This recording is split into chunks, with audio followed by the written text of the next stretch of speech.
Hello friends, welcome to my YouTube channel lords of education. आज का most important topic है NATO, जो विश्व का सबसे शक्तिशाली सैन्य संगठन है।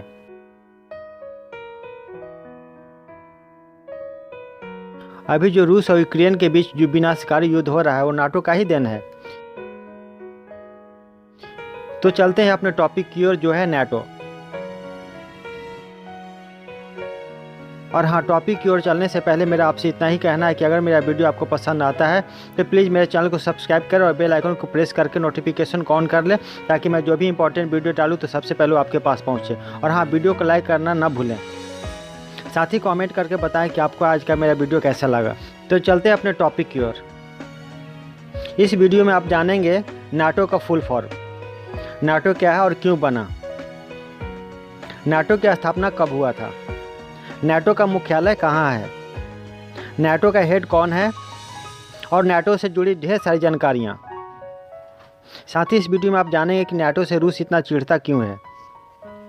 तो सबसे पहले हम जानते हैं कि नाटो का फुल फॉर्म। तो नाटो का फुल फॉर्म होता है नॉर्थ अटलांटिक ट्रीटी ऑर्गेनाइजेशन, जिसकी हिंदी में हम लोग कहते हैं उत्तर अटलांटिक संधि संगठन। इसका स्थापना हुआ था 1949 ईस्वी में। इसका मुख्यालय है ब्रुसेल्स, बेल्जियम। और इस संगठन के प्रमुख हैं करंट सेक्रेटरी जनरल महासचिव जेंस स्टोल्टेनबर्ग। नाटो को फ्रेंच में ओटान कहते हैं, जो पूर्ण रूप से नाटो का उल्टा है। नाटो एक 30 देशों की सेनाओं का संगठन है, जिसमें कि सैन्य सहायता प्रदान की जाती है। इसमें एक देश की सेना दूसरे देश में भेजी जाती है और उन्हें अंतर्राष्ट्रीय ट्रेनिंग प्रदान की जाती है, और हर एक परिस्थिति से निपटने का सख्त आदेश दिया जाता है। नाटो की स्थापना 4 अप्रैल 1949 को हुई थी। यह एक अंतर सरकारी सैन्य संगठन है और इसे उत्तर अटलांटिक अलायंस के नाम से भी जाना जाता है। अब हम लोग जानेंगे नाटो के बैकग्राउंड के बारे में, यानी इसका ऐतिहासिक पृष्ठभूमि की ओर, जिसकी शुरुआत होती है सेकेंड वर्ल्ड वार से, यानी द्वितीय विश्व युद्ध से, जो 1939 से 1945 तक चला था। द्वितीय विश्व युद्ध के बाद संयुक्त राज्य अमेरिका और सोवियत संघ दो देश महाशक्ति बनकर उभरे थे। एक और यूरोप में संभावित खतरों को देखते हुए ब्रिटेन, फ्रांस, बेल्जियम, नीदरलैंड और लग्जमबर्ग ने एक संधि की, जिसे ब्रुसेल्स की संधि के नाम से जाना जाता है। इसमें यह निर्धारित किया गया है कि किसी भी देश पर हमला होने पर सभी देश एक दूसरे को सामूहिक सैनिक सहायता और सामाजिक आर्थिक सहयोग देंगे। तो दूसरी ओर अमेरिका बर्लिन में सोवियत संघ की घेराबंदी और सोवियत प्रभाव को समाप्त करने के लिए सैनिक गुटबंदी करने के लिए आगे आया। उसने संयुक्त राष्ट्र संघ के चार्टर के अनुच्छेद 15 के अंतर्गत उत्तर अटलांटिक संधि यानी नाटो का प्रस्ताव पेश किया, जिसमें सन 1949 को France, Belgium, Luxembourg, Britain, Netherlands, Canada, Denmark, Iceland, Italy, Norway, Portugal और संयुक्त राज्य अमेरिका सहित 12 देशों ने हस्ताक्षर किए, और इस प्रकार नाटो का गठन हुआ। नाटो का फुल फॉर्म होता है नॉर्थ अटलांटिक ट्रीटी ऑर्गेनाइजेशन, यानी उत्तर अटलांटिक संधि संगठन। नाटो में कोई भी निर्णय सभी 30 सदस्यों के सामूहिक इच्छा के आधार पर ली जाती है। नाटो के सदस्य देशों का कुल सैन्य खर्च विश्व के सैन्य खर्च का 70% से अधिक है, जिसमें अमेरिका अकेले अन्य यूरोपीय देशों की तुलना में अधिक खर्च करता है।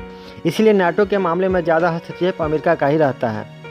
द्वितीय विश्व युद्ध के समय अमेरिका और सोवियत संघ मिलकर जर्मनी के हिटलर से लड़े थे,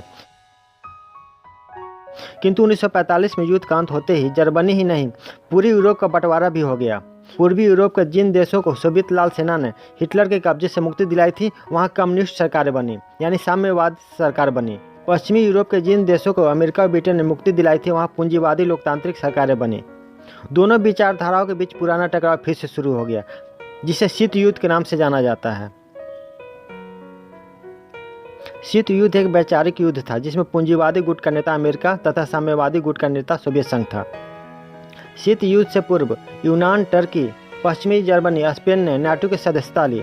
इसके बाद शीत युद्ध समाप्त होने के बाद पोलैंड, हंगरी और चेक गणराज्य इसमें शामिल हुए, यानी नाटो में शामिल हुए। और इसके बाद 2004 में 7 अन्य देशों ने इसकी सदस्यता स्वीकार कर ली, और वर्तमान में नाटो 30 सदस्य देशों का सैन्य संगठन है। इस नीति के कारण सोवियत संघ और अमेरिका के बीच लंबे समय तक शीत युद्ध चला।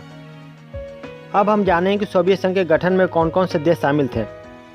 तो सोवियत संघ में 15 देश शामिल थे, जो हैं Russia, Ukraine, Armenia, Azerbaijan, Belarus, Estonia, Georgia, Kazakhstan, Kyrgyzstan, Latvia, Lithuania, Moldova, Tajikistan, Turkmenistan, Uzbekistan. ये 15 देश थे जो मिलकर सोवियत संघ बने थे। दोस्तों, जैसा कि हम जान चुके हैं कि शीत युद्ध दो विचारधाराओं के बीच का युद्ध था, जो था साम्यवाद और पूंजीवाद। साम्यवाद का समर्थक देश था सोवियत संघ और पूंजीवाद का समर्थक देश था अमेरिका। अब हम थोड़ा जान लेते हैं कि साम्यवाद और पूंजीवाद क्या क्या है। पश्चिमी देशों में गरीबों को पैसे का लालच दिखाकर उनसे काम लिया जाता था। उनकी कमाई का असली फायदा धनी लोग उठाते थे और गरीबों का शोषण करते थे। इसी शोषण के विरुद्ध में साम्यवाद का जन्म हुआ था। साम्यवाद एक ऐसी शासन व्यवस्था है जिसमें हर व्यक्ति समान होता है। अब हम लोग जानते हैं पूंजीवाद के बारे में। पूंजीवाद एक आर्थिक व्यवस्था है जो 16वीं और 17वीं शताब्दी के दौरान यूरोप में उभरी थी, जिसमें राज के बजाय निजी कंपनियां व्यापार उद्योगों को नियंत्रित करती थी। पूंजीवादी अर्थव्यवस्था का मतलब ऐसी आर्थिक प्रणाली से है जिसमें उत्पत्ति के सभी साधनों पर निजी व्यक्तियों का स्वामित्व और नियंत्रण होता है तथा आर्थिक क्रियाओं का संचालन निजी हित और लाभ के उद्देश्य से किया जाता है। तो अब आप अच्छी तरह जान चुके हो कि साम्यवाद और पूंजीवाद क्या है। अब हम लोग बढ़ते हैं आगे नाटो की ओर।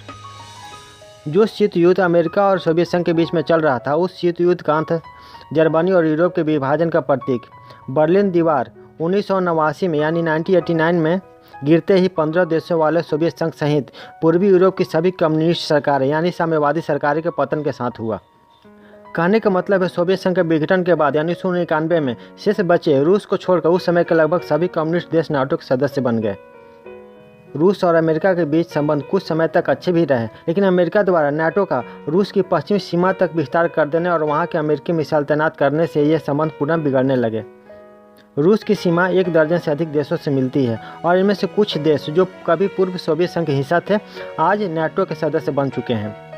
यूक्रेन के राष्ट्रपति का झुकाव भी पश्चिमी देशों की तरफ था यानी नाटो की ओर था। लिहाजा रूस अपनी सुरक्षा को लेकर चिंतित था।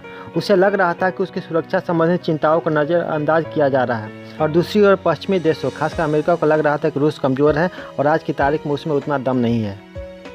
अब हम लोग जानते हैं कि नाटो का कार्य क्षेत्र क्या है। नाटो के किसी भी एक देश पर आक्रमण पूरे संगठन पर आक्रमण होगा, यानी किसी एक देश पर आक्रमण का जवाब नाटो के सभी सदस्य देंगे। ध्यान रखने योग्य बात है कि नाटो के सदस्य देश ही उसके संरक्षण का लाभ ले सकते हैं।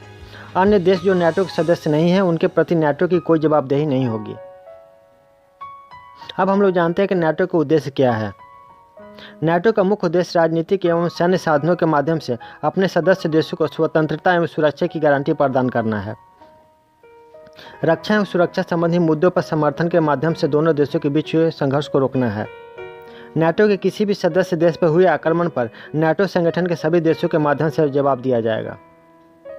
अब हम लोग देखते हैं कि नाटो के जो 30 सदस्य देश हैं उनमें कौन कौन से शामिल हैं, जिसमें पहला है यूनाइटेड किंगडम, सेकंड पे है संयुक्त राज्य अमेरिका, थर्ड पे है जर्मनी, फोर्थ पे है फ्रांस, फिफ्थ पे है स्पेन, सिक्स पे है इटली, 7 पे है अल्बानिया, 8 पे है बुल्गारिया, 9 पे है बेल्जियम, 10 पे है कनाडा, 11 पे है क्रोएशिया, 12 पे है चेक गणराज्य, 13 पे है एस्टोनिया,